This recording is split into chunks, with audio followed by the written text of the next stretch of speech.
Hello दोस्तों, नमस्कार। Santoshi IAS में आप सभी का एक बार फिर स्वागत है। मैं आदि वर्मा। आज आपका ये मैगजीन का साइंस एंड टेक का पार्ट होने वाला है। इसमें इन्वायरमेंट का भी आपका पार्ट होगा। तो जितने भी करंट अफेयर का 2-3 महीने के बने हैं वो हम देख लेते हैं आज कौन कौन से आपके टॉपिक होंगे जो आपके पेपर में बने हैं। देखिए, इस बार 2024 में यही क्वेश्चन जो आपका पहला टॉपिक है, ऐसे ही क्वेश्चन आपका यूएवी से बना ही था। तो ये भी यूएवी पर ही बेस है लगभग पूरी तरह से। तो यहाँ पर देखते हैं उसी तरह का ये टॉपिक है। तो पहला आपका टॉपिक कौन होगा? भार्गवा स्वास्थ्य ड्रोन रोधी प्रणाली है, तो ये याद रखिएगा। दूसरा ये पहला तो टॉपिक ये हो जाएगा। दूसरा टॉपिक आपका होगा PCESLV C60 स्पेडेक्स मिशन। इसके बारे में पूरा डिटेल में समझेंगे ये है क्या, इसके बारे में। इसके बाद आपका कौन सा टॉपिक होगा? इस देखिए, इसमें इसका क्वेश्चन। इसके बाद सबसे लंबी स्पेस वॉक का नया रिकॉर्ड चाइना के द्वारा बनाया गया है, उनके अंतरिक्ष यात्रियों को द्वारा बनाया गया है। इसके बारे में देखेंगे कौन कौन से फैक्ट बनेंगे। ये सब क्वेश्चन उसी से रिलेटेड है। भारत के हरित इस्पात वर्गीकरण, ये भी देखेंगे। और लास्ट वाला आपका होगा धरणी मानव भ्रूण मस्तिष्क का डिजिटल डाटा सेट। एक और है आपका टॉपिक, INS तुसिल को भारतीय नौसेना में शामिल किया गया है। इसके बाद एक और होगा लास्ट, ठीक है, PSLV C59 प्रोबा 3 मिशन। और आपका कौन सा? भारत का 57वां बाघ अपहरण। तो इतने टॉपिक आपके हैं। इन टॉपिक को आज हम कर लेते हैं। जितने भी क्वेश्चन बनते हैं इन सब से हर एक क्वेश्चन करेंगे और यहीं से क्वेश्चन आपके बनने की संभावना है। देख सकते हैं पहला क्वेश्चन जो आपका इस बार यूपीपीएससी से 2024 में बना था, यहीं से ही बना था। ठीक है, तो चलते हैं। अब हम पहले यहाँ पर देखते हैं भार्गवा शस्त्र ड्रोन रोधी प्रणाली। ये क्या है भार्गवा शस्त्र ड्रोन रोधी प्रणाली? तो हम इसके बारे में हम बात करते हैं। तो पहला क्वेश्चन क्या बनाया गया है, देखिए।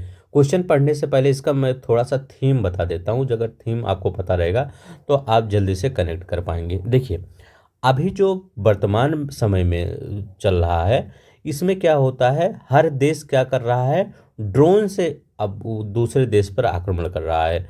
जैसे अगर मैं दो एग्जांपल लूँ दो देशों का, जैसे अजरबैजान और आर्मेनिया का अब युद्ध देखे होंगे। वहाँ पर क्या हुआ है, ड्रोन स्वार्म जो होती है प्रणाली, उसके द्वारा हमला किया गया। रूस यूक्रेन का जो युद्ध हो रहा था उसमें ड्रोन के द्वारा हमला किया गया। तो क्या किया गया है, इसी ड्रोन को काउंटर करने के लिए क्या बनाया गया, भारत के द्वारा क्या बनाया गया है, तो भारत की एक कंपनी है, सोलर ग्रुप की एक सहायक कंपनी है, उसी के द्वारा ये भार्गव शास्त्र। अब देखिए ये नाम कैसे क्यों पड़ा, अब ये नाम क्यों पड़ा, देखिए नाम के पीछे भी इसका थोड़ा सा अपना इतिहास है। तो भार्गव शास्त्र नाम महाभारत से वर्णित है। कहाँ से? महाभारत के दिव्य शास्त्र से प्रेरित है, जिसका प्रयोग कब किया गया था, इसका प्रयोग किया गया था कर्ण ने अर्जुन के विरुद्ध किया था। जो दिव्य शास्त्र था, जो भार्गवा शास्त्र था, मतलब भार्गवा शस्त्र था, इसका प्रयोग किसने किया था, कर्ण ने किया था अर्जुन के विरुद्ध। उसी के नाम पर यह पड़ा है भार्गवा शास्त्र, जो एक क्या है, एक काउंटर ड्रोन सिस्टम है। मतलब जो भी ड्रोन आएगा वो क्या करेगा, ये मतलब उसको नष्ट करने का काम करेगा। तो ये आप कह सकते हैं कि जो मानव रहित हवाई वाहन है उनको काउंटर करेगा। यूएवी क्या है, यूएवी को ये काउंटर करेगा जो ड्रोन प्रणाली होती है। तो ये ड्रोन रोधी प्रणाली है, इसके बारे में याद रखेंगे। ठीक है, एक चीज और महाभारत में था, उसको हमने नहीं बता। देखिए जो भार्गवा शास्त्र शस्त्र है उसको कर्ण ने किससे प्राप्त किया था, तो कर्ण ने विष्णु के अवतार भगवान परशुराम से प्राप्त किया था। तो याद रखेंगे, ये जो भगवा शास्त्र कर्ण ने जो अर्जुन के ऊपर चलाया था, ये कर्ण ने किसको, क्योंकि कर्ण ने भी तो किसी से प्राप्त किया होगा। तो कर्ण ने किससे प्राप्त किया था, तो कर्ण ने किससे प्राप्त किया था, विष्णु के अवतार भगवान परशुराम से प्राप्त किया था। तो ये इतना लगभग आपको जितना हमने बताया, ये लगभग आपका पीछे आपके इतिहास से, मतलब पूरा महाभारत से ही रिलेटेड था। और ये क्या है, एक काउंटर ड्रोन सिस्टम है। इसकी ज़रूरत क्यों पड़ी भारत को, क्योंकि सभी देश अब क्या कर रहे हैं, यूएवी का प्रयोग कर रहे हैं, मानव रहित हवाई वाहनों का प्रयोग कर रहे हैं एक दूसरे देश पर हमला करने के लिए। ठीक है, तो उसी को काउंटर करने के लिए ये बनाया गया है। तो अब आज आगे देखते हैं इसके बारे में क्या क्या क्वेश्चन बन रहा है। अब देखिए, अब इतना मैं कहानी बता दिया हूँ ना, अब आपको याद हो जाएगा। अगर जो लोग नए होंगे, अगर अच्छा लग रहा होगा तो प्लीज़ लाइक कर दीजिए, शेयर कर दीजिए, सब्सक्राइब कर दीजिए, बस आपसे यही उम्मीद रहती है। ठीक है, इससे पहले कई वीडियो अपलोड हो चुके हैं इस मैगजीन के, जाकर वहाँ पर सभी वीडियो देख लीजिए, ऐसे ही सभी को डिटेल में बताया गया है। दूसरा क्वेश्चन क्या कह रहा है, भार्गव शास्त्र का विकास किस कंपनी के द्वारा किया गया है? तो इसका विकास सोलर ग्रुप की एक सहायक कंपनी है जिसका नाम है इकोनॉमिक एक्सप्लोसिव लिमिटेड। याद रखेंगे, इकोनॉमिक एक्सप्लोसिव लिमिटेड इसका नाम है, यहीं से किया गया है, इसी ने इसका विकास किया है। किसकी सहायक कंपनी है? सोलर ग्रुप की सहायक कंपनी है। और आगे देखते हैं यहाँ पर क्या कह रहा है। जब आप मैगजीन इसको पढ़ेंगे तो आपको लगेगा हाँ जो हमने बताया, फिर आपको पूरी तरह से याद आता जाएगा। देखिए, भार्गवास्त्र का परीक्षण कहाँ पर किया गया था? तो इसका परीक्षण कहाँ किया गया था? तो उड़ीसा स्थित Gopalpur seaward firing range, Gopalpur seaward firing range, यहीं पर इसको टेस्ट किया गया था। तो बी वाला यहाँ पर आंसर हो जाएगा। नेक्स्ट देखते हैं, अब यहाँ 4 नंबर का क्वेश्चन कह रहा है कि भार्गवास्त्र ड्रोन रोधी प्रणाली के पहले परीक्षण में किस प्रकार के लक्ष्य को नष्ट किया गया था? तो देखिए, पहले जो परीक्षण हुआ था वो कह रहे हैं किस प्रकार के लक्ष्य को नष्ट किया गया था। तो किस प्रकार के लक्ष्य को नष्ट किया गया था? तो स्टैटिक लक्ष्य को नष्ट किया गया था। जो स्थिर लक्ष्य होता था उसको, मतलब कहीं पर कोई स्थिर है और उसी को जाकर ये नष्ट किया था इसमें। ठीक है, इसका परीक्षण भी किया गया था। ठीक है, तो याद रखेंगे कहाँ सिर्फ कितना किलोमीटर का परीक्षण किया गया था? 2.5 किलोमीटर दूरी का परीक्षण किया गया था और ऊंचाई 400 मीटर। लेकिन इसकी क्षमता लगभग कितनी है? 6 किलोमीटर इसकी क्षमता है। अभी आगे देखेंगे, यहाँ पर देखिए यही क्वेश्चन बन रहा है, भार्गवास्त्र ड्रोन रोधी प्रणाली कितनी अधिकतम दूरी से दुश्मन के छोटे ड्रोनों को ट्रैक कर सकती है? तो कितनी दूर? 6 किलोमीटर की दूरी से ट्रैक, यहाँ 6 होना चाहिए। ठीक है, ये एक यहाँ 16 होना चाहिए यहाँ। तो 6 किलोमीटर की दूरी से यहाँ 6 ले, ठीक है, तो 6 किलोमीटर की दूरी से ये ट्रैक कर सकता है, ये याद रखेंगे। ठीक है, नेक्स्ट देखते हैं, यहाँ क्या कह रहा है, भगवशस्त्र प्रणाली एक कितनी माइक्रो मिसाइलों को दागने में सक्षम है? मतलब कह रहे हैं एक साथ कितनी माइक्रो मिसाइलों को दागने में ये सक्षम होगी। तो एक साथ ये कितनी मिसाइलों को दाग सकती है? तो याद रखेंगे एक साथ ये 64 मिसाइलों को दाग सकती है। बहुत इंपॉर्टेंट क्वेश्चन है, ये याद रखेंगे। अब तो अब इसके बारे में शायद आपको पता ही चल गया होगा, बस इतना ही याद रख लीजिएगा, ये आप इससे ज़्यादा नहीं पूछेगा। तो ये आपका जो मतलब ये प्रणाली है, ये सिस्टम है, ये लगभग अगर इसका रडार है 10 किलोमीटर की दूरी पर, मान लीजिए ये शस्त्र है, इसका रडार कितना है? 10 किलोमीटर की दूरी पर रहता है। अब 10 किलोमीटर की दूरी पर चाहे यूएवी छोटा वाला हो चाहे बड़ा वाला हो, उसको पूरी तरह से टारगेट पता लगा सकता है और टारगेट पे ले सकता है। ठीक है, तो ये याद रख लेंगे। अब चलते हैं ये वाला को देखते हैं, क्योंकि ये वाला भी आपका इम्पोर्टेंट है। PSLV-C60 SpaDeX mission. अब इसका फुल फॉर्म पहले याद रख लीजिएगा, तब ज़्यादा आपको समझ में आ जाएगा। स्पेडेक्स मिशन का फुल फॉर्म क्या होता है? यहाँ पहले मैं आपको पूरा थोड़ा सा ओवरव्यू बताऊंगा, थीम बताऊंगा, इसके बाद आपको क्वेश्चन खुद ही कर लेंगे। देखिए, पहले फुल फॉर्म याद करिए। इसका फुल फॉर्म होता है स्पेस डॉकिंग। अब सोच रहे होंगे डॉकिंग क्या होता है, अभी पूरी तरह से बताएंगे। ठीक है, डॉकिंग एक्सपेरिमेंट। ठीक, तो इस स्पेस डॉकिंग एक्सपेरिमेंट यही आपको लिखा गया है, स्पेस डॉकिंग EX मतलब एक्सपेरिमेंट। अब ये डॉकिंग होता क्या है? देखिए, नासा के द्वारा बताया गया, जो मतलब जो चीज़ नासा के द्वारा बताया जाता है वही मतलब माना जाता है। तो नासा के द्वारा 2 वर्ड दिया गया। कौन कौन सा वर्ड दिया गया था? एक वर्ड दिया गया था डॉकिंग, ये वर्ड याद रख लीजिएगा, हो सकता है कहीं आपके पेपर में पूछ ले। एक डॉकिंग है और एक वर्ड क्या है? बर्थिंग है। याद रखेंगे, बर्थिंग, ये दोनों वर्ड याद रख लेंगे। क्या होता है डॉकिंग और क्या होता है बर्थिंग, पहले मैं इसको आपको एक्सप्लेन कर देता हूँ, फिर आपको ये टॉपिक पूरी तरह से समझ में आ जाएगा। देखिए, जो डॉकिंग होता है, मान लीजिए अंतरिक्ष मतलब स्पेस में, आपके स्पेस में यहाँ पर अंतरिक्ष में क्या करते हैं? 2 अंतरिक्ष यान है, एक अंतरिक्ष यान मान लीजिए A है और एक अंतरिक्ष यान मान लीजिए B है। अब डॉकिंग के अंतर्गत इन दोनों अंतरिक्ष यान को क्या करना है, जोड़ना है। मान लीजिए इन दोनों अंतरिक्ष यान को जोड़ना है एक दूसरे में, तो इनको किसी बाहरी सहायता से बिना, मतलब इन, मेरा कहने का मतलब है बिना किसी बाहरी सहायता के, जैसे ट्रेन नहीं होती है, एक डिब्बा यहाँ लगा है एक डिब्बा यहाँ लगा है, फिर क्या होता है ये इधर जाता है थोड़ा सा ये इधर जाता है, ये मतलब ये डिब्बा यहाँ लगा है, इंजन थोड़ा सा इधर पीछे जाता है और ये क्या होता है, जुड़ जाता है। लेकिन वहाँ पर थोड़ा सा आदमी की ज़रूरत होती है, लेकिन यहाँ पे कह रहे हैं दो अंतरिक्ष यानों को बिना किसी बाहरी सहायता से ही जोड़ देना, वो क्या कहलाता है, वो डॉकिंग कहलाता है। बर्थिंग क्या कहलाता है, तो बर्थिंग में क्या होता है, रोबोटिक की मदद से इसको उपयोग करके जोड़ा जाता है अंतरिक्ष में, तो इसको रोबोटिक की मदद करके जोड़ा जाता है। डॉकिंग क्या होता है, डॉकिंग में क्या किया जाता है, बिना किसी की मदद करके जोड़ा जाता है। तो भारत ने इसी का परीक्षण किया है, क्योंकि हमसे पहले कई देश ऐसे हैं जो इसका परीक्षण कर चुके हैं, जैसे आपका अमेरिका ने, रूस ने, चीन ने, ये इसमें महारत हासिल कर चुके हैं। इसरो ने इसका सफलतापूर्वक परीक्षण किया है।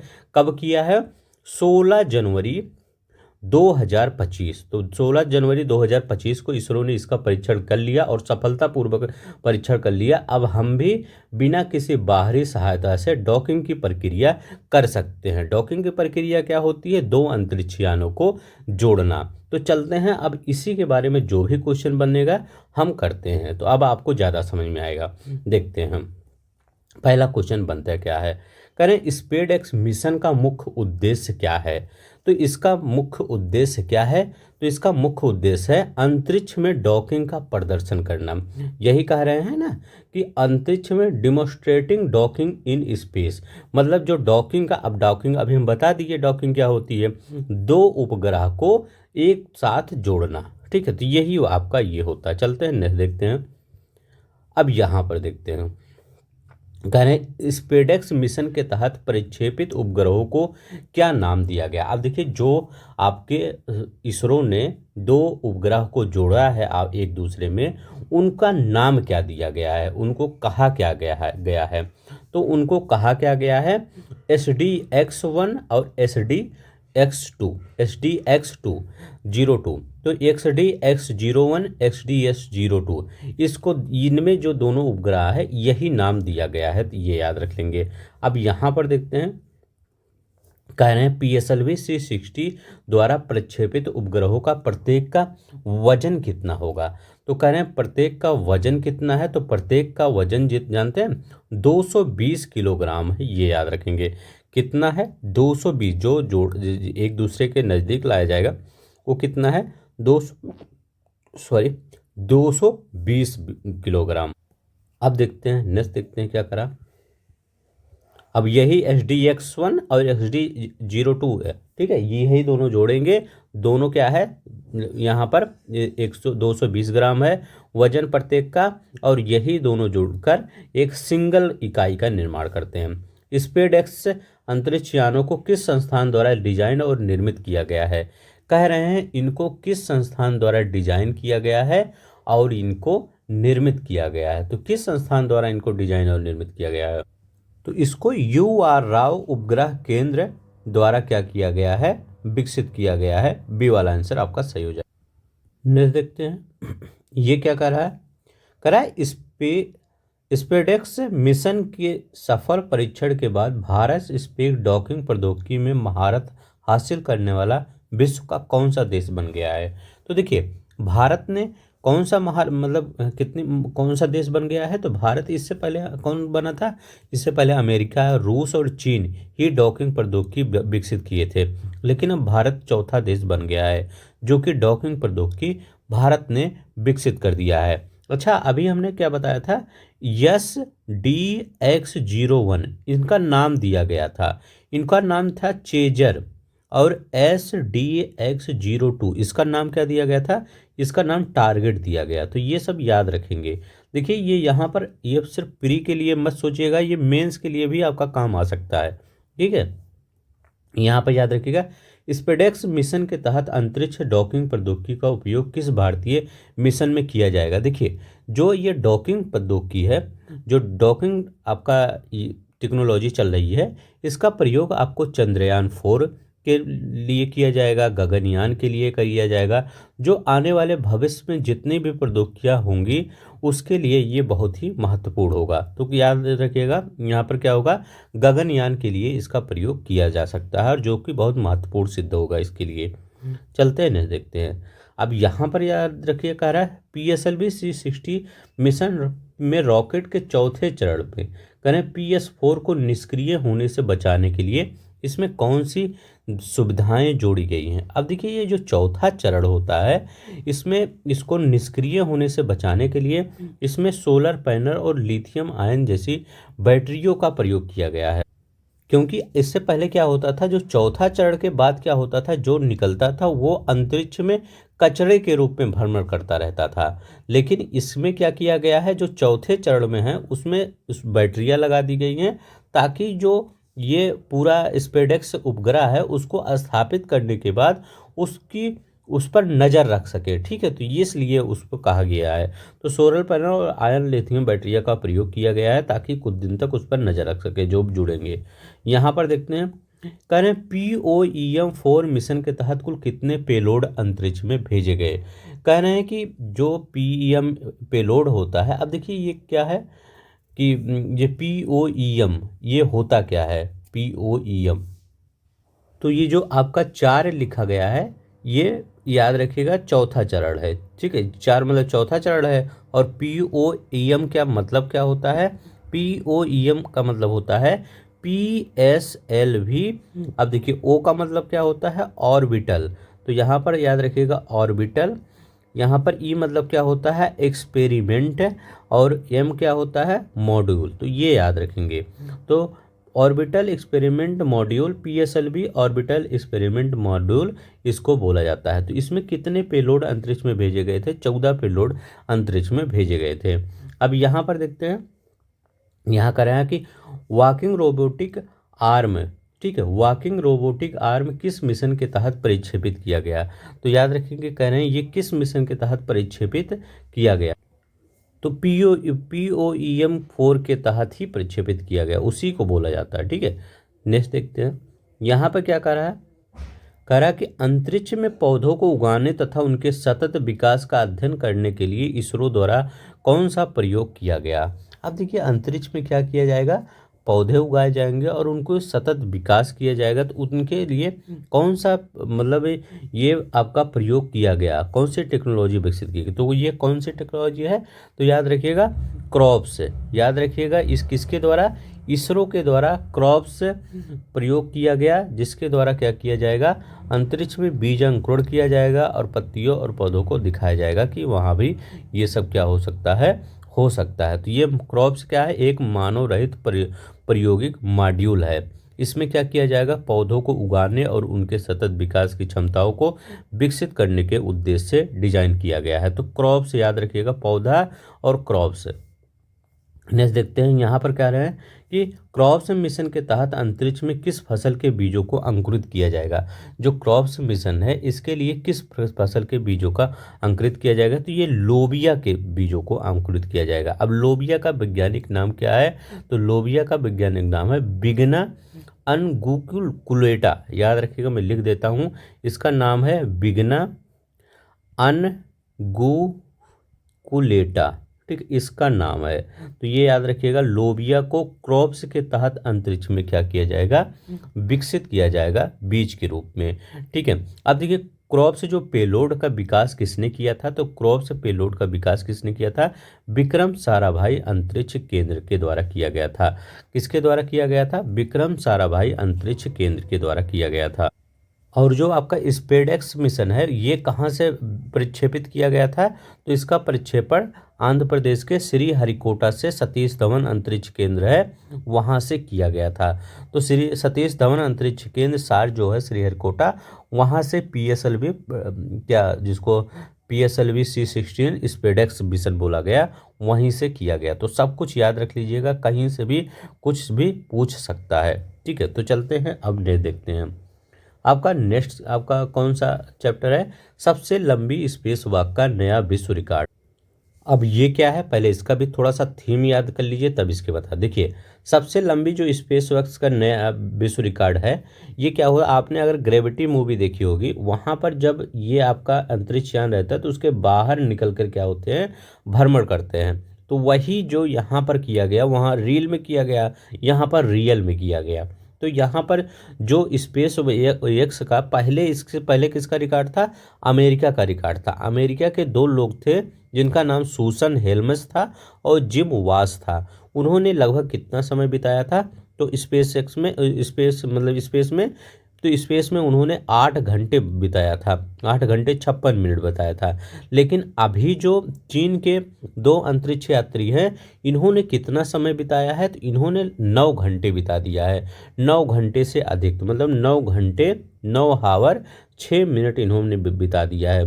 इसका मतलब इन्होंने रिकॉर्ड तोड़ दिया है। अच्छा ये कब बिताए थे, ये 2001 में बिताए थे, याद रखेंगे 2001 में ये बिताए थे। और चाइना ने अभी कब जो रिकॉर्ड तोड़ा है, 17 दिसंबर 2024 को। अब यहाँ पर लिखा गया सबसे लंबी स्पेस वॉक का नया विश्व रिकॉर्ड किस देश के यात्रियों ने किया, तो चाइना ने। याद रखेंगे। अब इससे बारे में जो जो क्वेश्चन बनता है देख लेते हैं। यहाँ क्या क्या, सेनझाओ 19 मिशन के तहत चीनी अंतरिक्ष यात्रियों ने कुल कितने समय तक स्पेस वॉक किया, तो चीनी अंतरिक्ष यात्रियों ने कुल कितने समय तक ये वॉक किया, 9 घंटे 6 मिनट तक। देखिए अब आपका क्या होता है, जो भी आपका क्वेश्चन बनता है वो ए और बी के फॉर्म में बनता है, इसीलिए मैं हर एक क्वेश्चन करवाता हूँ, उसी से रिलेटेड कई क्वेश्चन करवाता हूँ, नहीं तो एक ही क्वेश्चन नहीं करवा देता। क्योंकि आपका अगर जैसे एक स्टेटमेंट में ये दिया गया है कि यहाँ पर चाइना के मतलब दो अंतरिक्ष यात्री थे, दूसरा दिया गया है कि 8 घंटा 5 मिनट लगाएं, तो दूसरा वाला गलत काट दीजिए, पहला वाला सही। तो इसीलिए कई क्वेश्चन करवाता हूँ। तो यहाँ पर 9 घंटे 6 मिनट। यहाँ पर देखते हैं, यहाँ क्या करा है, तियांग गोंग अंतरिक्ष मिशन, अंतरिक्ष स्टेशन के बाहर स्पेस वॉक करने वाले अंतरिक्ष यात्री। अब देखिए उन्हीं का नाम पूछ रहे हैं कि उनका नाम क्या है जो अभी रिकॉर्ड बनाए हैं, तो उनका नाम क्या है, तो उनका नाम है कई जूझे और सोंग लिंगडोंग। याद रखेंगे, सोंग लिंगडोंग और कईयू जूझे। अब देखिए कौन सा मिशन था, ये भी याद रख लीजिएगा। तो कौन सा मिशन था, तो मिशन का नाम था सेन झाऊ मिशन। याद रखेंगे, सेन झाऊ मिशन। और कौन सा अंतरिक्ष स्टेशन था, तियांग योंग अंतरिक्ष स्टेशन था। याद रखेंगे, तियांग गोंग अंतरिक्ष स्टेशन था। और मिशन कौन सा था, सेन झोऊ। याद रखेंगे, सेन झोऊ 19 मिशन, ये याद रखेंगे। ये 3 चीज़ याद रखेंगे। मिशन कौन था, सेनझोऊ मिशन था। अंतरिक्ष स्टेशन कौन था, तियांग जो, अब इनका नाम भी अलग होता है, तियांग गोंग अंतरिक्ष स्टेशन यहाँ पर। और इनका जो स्पेस वॉक किए थे कई झूझे और सोंग लिंग डोंग ने, इन्होंने किया था। तो ये याद रख लेंगे, इससे ज़्यादा आपको कुछ याद नहीं करना है। चलते हैं नेक्स्ट देखते हैं और क्या पूछ रहा है। यहाँ पर कह रहा है कि सेन झाऊ 19 मिशन का प्रक्षेपण किस रॉकेट से किया गया था। कह रहे हैं ये जो किया गया था, ये किस रॉकेट से इसका प्रक्षेपण किया गया था। इसका प्रक्षेपण किस रॉकेट से किया गया था, इसका लॉन्ग मार्च 2F से किया गया था, ये भी याद रखेंगे। अब इसके बारे में आई थिंक लगभग सब कुछ याद हो गया। सेन झाऊ 19 मिशन के तहत कितने अंतरिक्ष यात्री अंतरिक्ष में भेजे गए थे। अब देखिए वहाँ पर कितने अंतरिक्ष यात्री अंतरिक्ष में भेजे गए थे, ये कह रहा है। देखिए वहाँ पर भेजे गए थे, मतलब दो ही लोग स्पेस वॉक किए थे, लेकिन वहाँ पर कितने गए थे, तो वहाँ पर 3 लोग गए थे। एक थे केझू जूझो जो अभी, और लोंग डोंग। इनके अंदर तीसरा अंतरिक्ष यात्री कौन था, वो वांग हाओजो था। ठीक है, तो वो उसका नाम क्या था, वांग हाओजे। लेकिन 2 ही लोग स्पेस वॉक किए थे, ये भी थे, लेकिन वांग हाओजो ये भी थे। तो 3 लोग भेजे गए थे। अब देखते हैं भारत में हरित इस्पात का वर्गीकरण। अब इसके बारे में थोड़ा जान लीजिए। ये कुछ नहीं है, सिर्फ यहाँ पर ये कहा गया है कि जो इस्पात बनाया जाता है उसमें कम आपका कार्बन उत्सर्जन होना चाहिए, बस उसी से रिलेटेड है। और इसका कोई कॉन्सेप्ट नहीं है, या न किसी कहीं पर बताया गया है कि हरित ये इस्पात होता क्या है। ठीक है, तो सिर्फ गवर्नमेंट के द्वारा ये बताया गया कि हरित इस्पात करेंगे ताकि कम कार्बन उत्सर्जन हो बस। यहाँ पर इसी से रिलेटेड कुछ क्वेश्चन है, देख लेते हैं। भारत के हरित इस्पात वर्गीकरण इंडिया ग्रीन स्टील टेक्सोनॉमी का अनावरण किस केंद्रीय मंत्री ने किया? तो यही इंपॉर्टेंट है, यही याद रख लीजिए, HD कुमारा स्वामी ने। अब यहाँ पर देख लीजिए, ये क्या कर रहा है कि भारत हरित इस्पात का वर्गीकरण जारी करने वाला विश्व का कौन सा देश है? तो भारत ही पहला देश है। भारत ही ये कॉन्सेप्ट ला रहा है कि हम इस्पात बनाएंगे तो कार्बन मुक्त होकर इस्पात बनाएंगे या कम करके बनाएंगे, तो ये पहला भारत देश है। नेक्स्ट देखते हैं, यहाँ पे क्या कह रहा है कि भारत में हरित इस्पात को किस मानदंड के आधार पर परिभाषित किया गया है? तो किस मानदंड के आधार पर परिभाषित किया गया है? तो याद रखेंगे वो किस पर, कार्बन डाइऑक्साइड की उत्सर्जन की तीव्रता पर, तो इमिशन कितना हो रहा है उसी पर परिभाषित किया गया है। यहाँ पर देखते हैं, यहाँ क्या कर रहा है, भारत में 5 सितारा 5 स्टार जो ग्रीन रेटेड इस्पात की परिभाषा क्या है? तो यहाँ पर 3 चीज़ें बना दी गई हैं कि 5 सितारा 5 स्टार, आपका 3 स्टार, वो सॉरी 4 स्टार और 3 स्टार, ये 3 चीज़ें हैं, 5 स्टार 4 स्टार और 3 स्टार।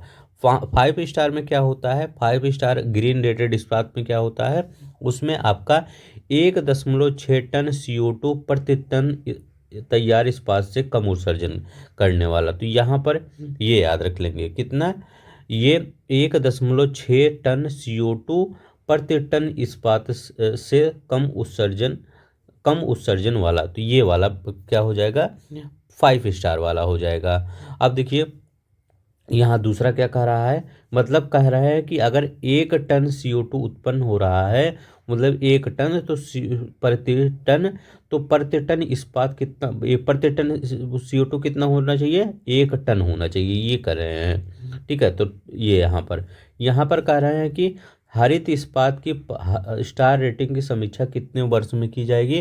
कह रहे हैं इसकी समीक्षा कितने वर्ष में की जाएगी? तो 3 वर्षों में की जाएगी। अच्छा, 4 स्टार क्या होगा, इतना होगा, तो 4 स्टार में 1.6 से 2 टन अगर CO2 प्रति टन तैयार इस्पात के बीच उत्सर्जन जितना होगा वो 4 टन होगा। इसका मतलब, मेरा कहने का मतलब है कि 1.6 से 2 टन के बीच क्या होना चाहिए, CO2 का उत्सर्जन होना चाहिए 1 टन इस्पात बनाने में, तो ये होना चाहिए। ठीक है, तो ये तब वो 4 स्टार कहलाएगा। 3 स्टार में 2.0 से 2.02 टन तक, ठीक है, प्रति टन होना चाहिए इस्पात, तो ये होना चाहिए। ठीक है, तो वो बढ़ता जाता है, जैसे जो कम रेटिंग होती जाती है वो बढ़ता जाता है। ठीक है, ये कार्बन डाइऑक्साइड, तो ये इतना ये याद रख लेंगे।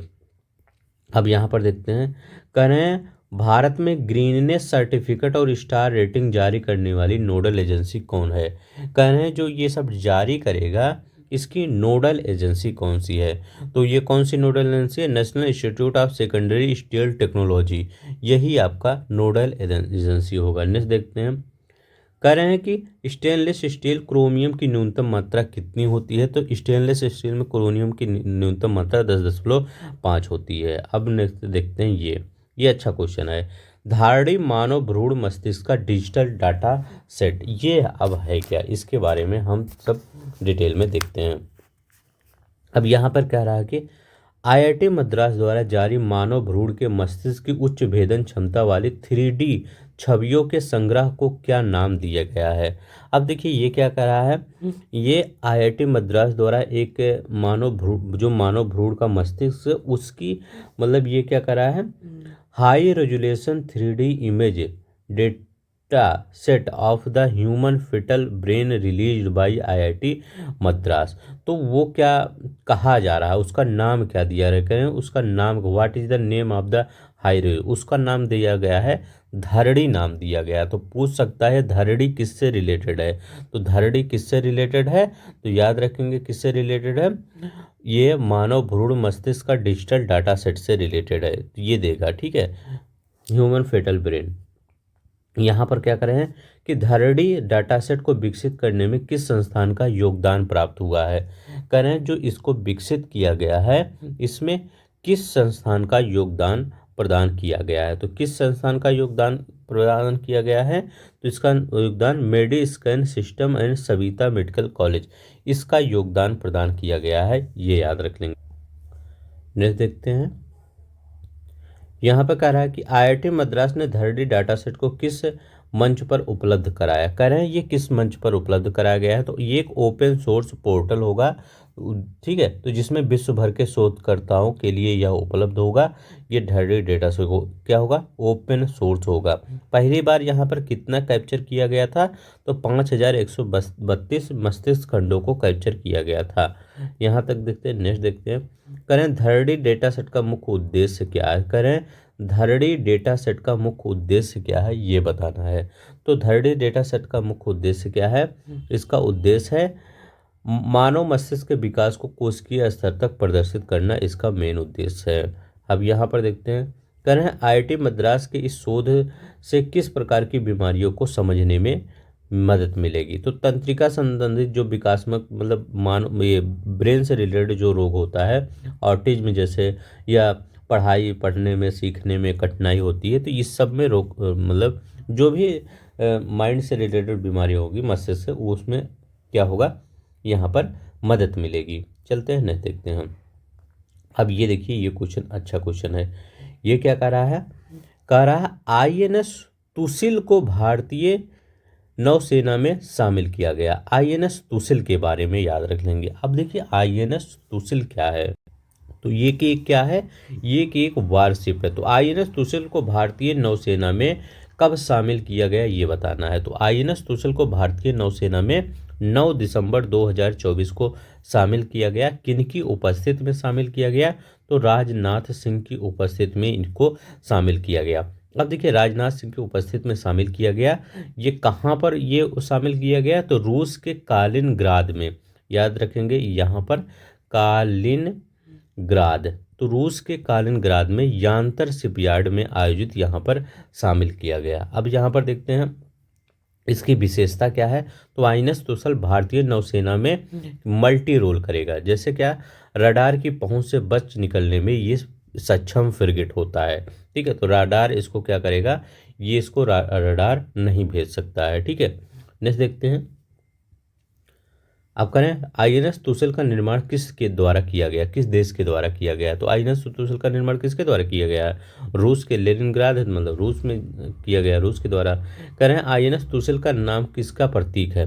तो आईएनएस तुसल का नाम किसका प्रतीक है, ये बताना है। तो आईएनएस तुसल का नाम किसका प्रतीक है? ये क्या है? रक्षा कवच, प्रोटेक्टर शील्ड का प्रतीक है। नेक्स्ट देखते हैं। कह रहे हैं कि आईएनएस तुसिल का आदर्श वाक्य क्या है? इसका मोटो क्या है? तो याद रखेंगे इसका मोटो क्या है? निर्भय, अभेद और बलशील, इसका मोटो है। नेक्स्ट देखते हैं। यहाँ पर क्या कह रहा है कि आईएनएस तुसिल में कौन कौन सी मिसाइलें लगी हुई हैं? यहाँ पर कह रहे हैं इसमें से कौन कौन सी मिसाइलें लगी हुई हैं। तो यहाँ पर कौन कौन सी मिसाइलें लगी हैं? तो याद रखेंगे यहाँ पर 2 मिसाइलें लगी हैं, और वो कौन सी मिसाइलें हैं? तो वो है ब्रह्मोस सुपरसोनिक क्रूज मिसाइल है, और विस्तारित रेंज वाली स्टील मिसाइल है। चलो ठीक है, स्टील इंग्लिश में लिख देता हूँ, स्टील, ठीक है। तो ये स्टील मिसाइल है, ये लगी हुई। तो ब्रह्मोस सुपरसोनिक क्रूज मिसाइल और विस्तारित रेंज की स्टील मिसाइल है, ये दोनों क्या है? इससे लगी हुई है, याद रखेंगे, ठीक है। अब ये क्या करेंगी? दोनों सतह से हवा में मार करने वाली ये सभी मिसाइलें हैं, ठीक है। अब यहाँ पर ये क्या कर रहा है कि आईएनएस तुसिल किस प्रकार के हेलीकॉप्टर को वहन कर सकता है? करें किस प्रकार के हेलीकॉप्टर को वहन करने में ये सक्षम है? तो ये क्या है? कोमाव 28 और कोमाव 31 हेलीकॉप्टरों को वहन करने में सक्षम है। तो फ्रिगेट कोमाव 28 और 31 इन हेलीकॉप्टर को क्या कर सकता है? ये वहन कर सकता है। नेक्स्ट देखते हैं। यहाँ पर क्या करा है? आईएनएस तुसिल को भारतीय नौसेना में किस बेड़े में तैनात किया जाएगा? कह रहे हैं किस बेड़े में तैनात किया जाएगा भारतीय नौसेना को, ये बताना है। तो ये किस बेड़े में तैनात किया? तो पश्चिमी बेड़े में तैनात किया जाएगा, ये याद रखिएगा, पश्चिमी बेड़े में तैनात किया जाएगा। अब पश्चिमी बेड़े को किस नाम से जाना जाता है? स्वॉर्ड आर्म के नाम से जाना जाता है, याद रखेंगे, स्वार्ड आर्म के नाम से जाना जाता है। देखिए यहाँ पर जो भी मैं करंट पढ़ाता हूँ थोड़ा सा आपको टफ लगेगा, ठीक है, क्योंकि आप इस बार पेपर देखे होंगे, आपको जो भी पेपर दिए होंगे लोग प्री का देख रहे होंगे कितने टफ क्वेश्चन आते हैं। जिस प्रकार से मैं पढ़ा रहा हूँ इसी प्रकार से क्वेश्चन आपके पेपर में आए हुए थे। तो आप थोड़ा सा ये सब क्वेश्चन याद करने की कोशिश कीजिए, इस सब को क्वेश्चन को पढ़ने की कोशिश कीजिए जो मैं यहाँ पढ़ा दे रहा हूँ। इसके बाद इस मैगजीन को अगर आप जब लेकर पढ़ेंगे या पढ़ के आए होंगे फिर इसको पढ़ रहे होंगे, क्वेश्चन कर रहे होंगे, तो आपको बहुत अच्छा लग रहा होगा, अच्छा फील हो रहा होगा कि हमको सब आ रहा है। तो मैं हमेशा कहता हूँ कि मैगजीन आप पढ़ लिया करिए फिर इसको किया करिए, बहुत ही फ़ायदा करेगा। प्रोजेक्ट 1135.6 INS तुसिल किस फ्रिगेट का हिस्सा है? तो कह रहे हैं ये किस फ्रिगेट का हिस्सा है ये बताना है। तो ये किस प्रोजेक्ट 1135 तो ये किस पर, तो ये किसका है? तो तलवार श्रेणी का, तलवार श्रेणी के तहत ये निर्मित किया गया है। चलते हैं देखते हैं। अब देखिए ये वाला क्वेश्चन अच्छा क्वेश्चन है, ये बहुत ही अच्छा क्वेश्चन है, इसके बारे में याद रखिएगा, इससे आपका क्वेश्चन बन सकता है। पहले हम इसका थीम बताते हैं। आप देखे होंगे सूर्य, देखे होंगे सूर्य का, देखे होंगे अंदर क्या होता है? कोर होता है। जो कोर का टेम्परेचर होता है बहुत ज़्यादा हाई होता है। इस कोर के बाहर क्या होता है? सरफेस होता है। और इसके एकदम बाहर क्या होता है? उसको क्या कहते हैं? कोरोना कहते हैं।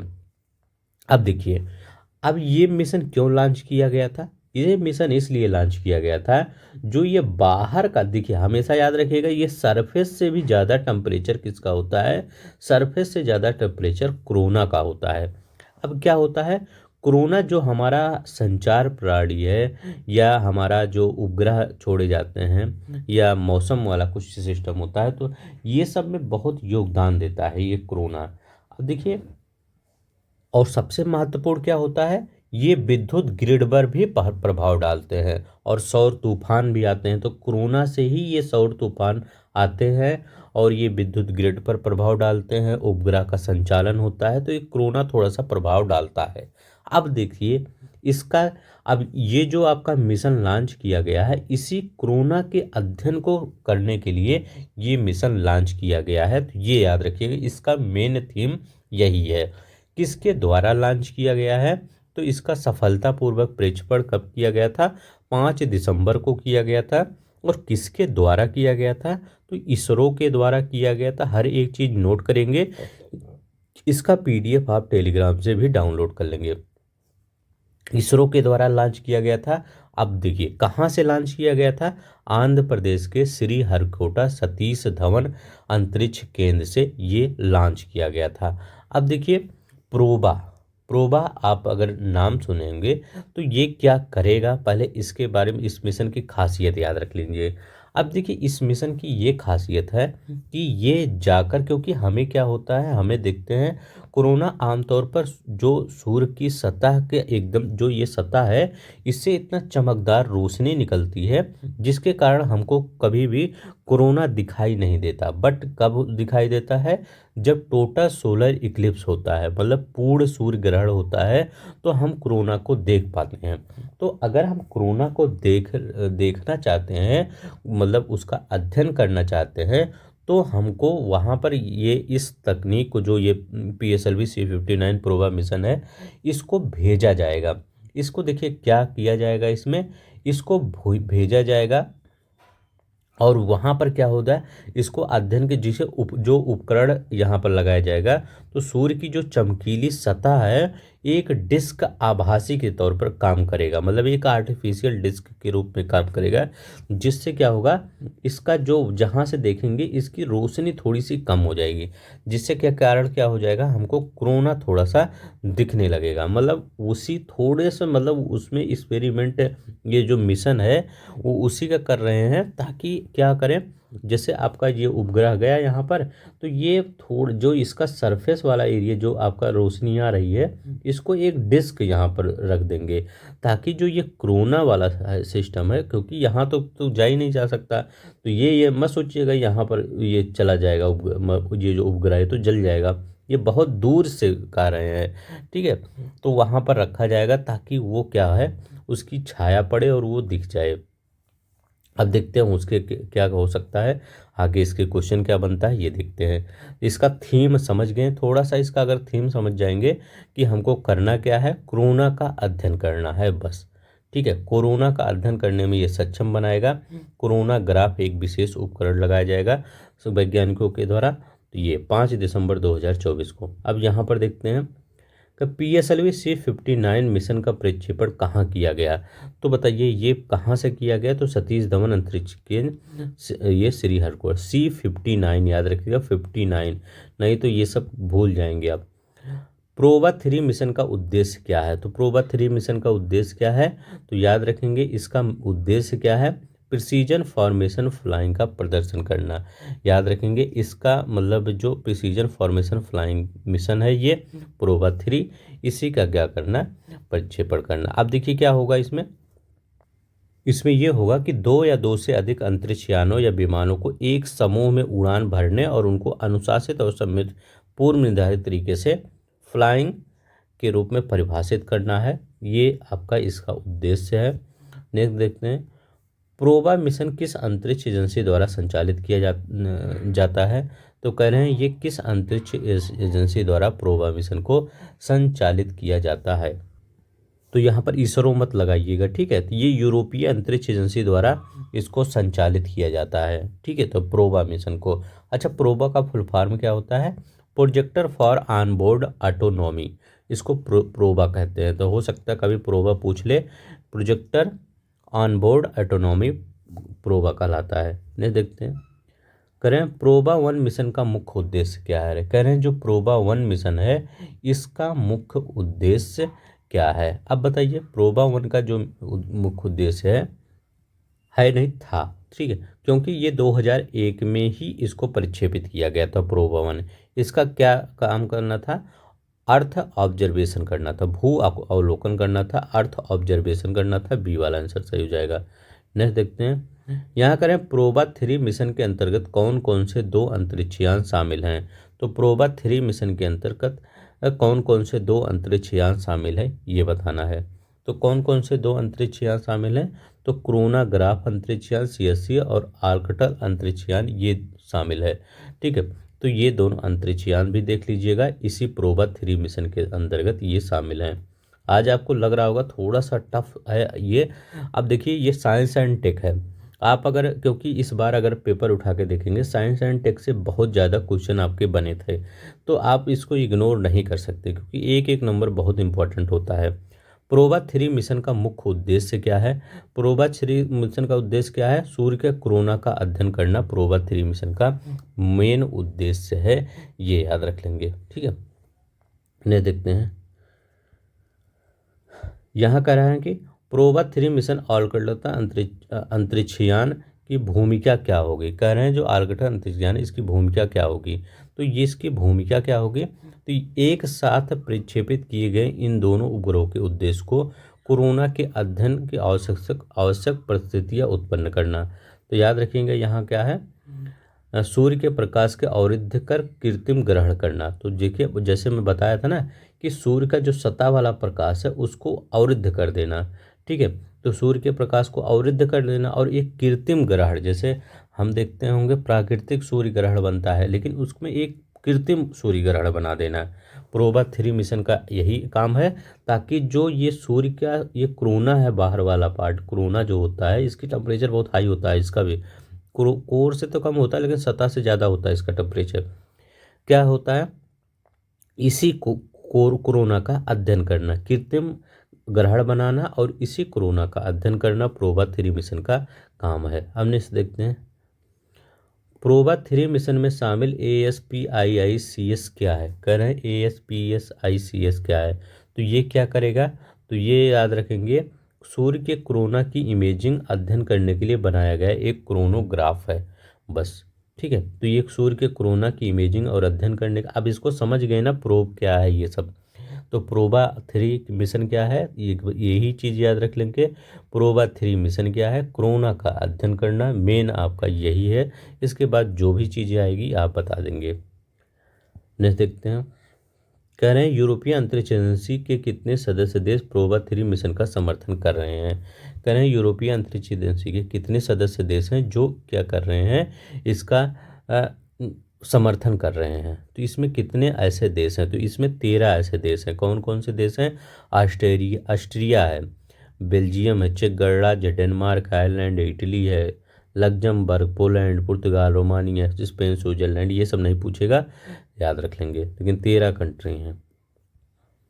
भारत का 57वां बाघ अभयारण्य, इसके बारे में देखते हैं। रातापानी बाघ अभयारण्य किस राज्य में है? देखिए, जो भारत का 57 नंबर का बाघ अभयारण्य है, ये मध्य प्रदेश में अभी बनाया गया है। अब मध्य प्रदेश में बाघ अभयारण्य की संख्या कितनी हो गई है? 8 हो गई है। कौन कौन सी? पहला याद रखिए, कान्हा याद रखिएगा, सतपुड़ा याद रखेंगे, संजय धुबरी याद रखेंगे, पेंच याद रखेंगे, बांधवगढ़ याद रखेंगे, पन्ना याद रखेंगे, वीरांगना दुर्गावती याद रखेंगे। क्या? वीरांगना दुर्गावती याद रखेंगे। और राता पानी अब बना है, वीरांगना दुर्गावती 2023 में बना था। तो ये 8 हो गए हैं। कितना हो गया? 8 हो गए हैं। और मध्य प्रदेश में अगर मैं कहूँ कि बाघों की अनुमानित संख्या कहाँ पर मतलब सबसे ज़्यादा है, तो बाघों की अनुमानित संख्या कहाँ सबसे ज़्यादा है? एमपी में। अब एमपी में कहेंगे कितना है, तो एमपी में कितना है? एमपी में आपको 785 मिल जाएंगे बाघ। ठीक है। अब कहेंगे भारत में कितना बाघ है, तो ये कई बार क्वेश्चन पूछ लिया गया कि भारत में बाघों की संख्या कितनी है, तो 3682 याद रख लेंगे। 3682 कैसे याद करेंगे? 3682 कैसे भी याद करिए, 3682, 3682 हमने आपको दिया। ठीक है, कितना हमने आपको रुपया दिया? 3682 रुपये हमने आपको दिया। हाँ, जिन लोग को मेंस के लिए पढ़ना होगा, देखिए पैसा वैसा आपको नहीं लगेगा, वहाँ पर सिर्फ 29 रुपये का ज्वाइन का नीचे बटन होगा, उसको ज्वाइन कर लीजिएगा। वहाँ पर हम मेंस का उत्तर प्रदेश पीसीएस में मेंस का पेपर 5 एंड पेपर 6 ये हम करवा रहे हैं। ठीक है, वो सिर्फ किनको मिलेगा? जो मेंबरशिप ज्वाइन करेंगे उन्हीं को। और कितने रुपए का मेंबरशिप है? सिर्फ 29 रुपये का मेंबरशिप है। आप ज्वाइन कर लीजिए, एक बार देख लीजिए किस प्रकार से मैं करवाता हूँ। फिर मेरा मकसद है कि पूरा दोनों पेपर आपको पूरी तरह से तैयार करवा देना, एक एक चीज़ें आपको तैयार करवा दिया जाएगा। ठीक है, तो आप पे सब ज्वाइन कर सकते हैं, नीचे ज्वाइन का बटन होगा, वही ज्वाइन कर लीजिए। 29 रुपये लगता है बस। रातापानी बाघ अभयारण्य का कुल क्षेत्रफल कितना है? करें इसका कुल क्षेत्रफल बताइए कितना है, तो 12,071.465। यहाँ पर देखते हैं। कह रहे हैं रातापानी बाघ अभयारण्य का कोर किन जिलों में स्थित है, तो मध्य प्रदेश के रायसेन और सीहोर जिले में स्थित है, याद रखेंगे। यहाँ पर देखते हैं क्या कर रहा है। भारत में बाघ अभयारण्यों की अधिसूचना किस अधिनियम के तहत की जाती है, तो किस अधिनियम के तहत की जाती है? वन्य जीव संरक्षण अधिनियम 1972 के तहत ये किया जाता है। कौन? वन्य जीव अधिनियम 1972। तो आज के लिए बस इतना ही। अगर आपको पसंद आएगा तो प्लीज़ आप लाइक शेयर सब्सक्राइब कर दीजिएगा। जय हिंद, जय भारत।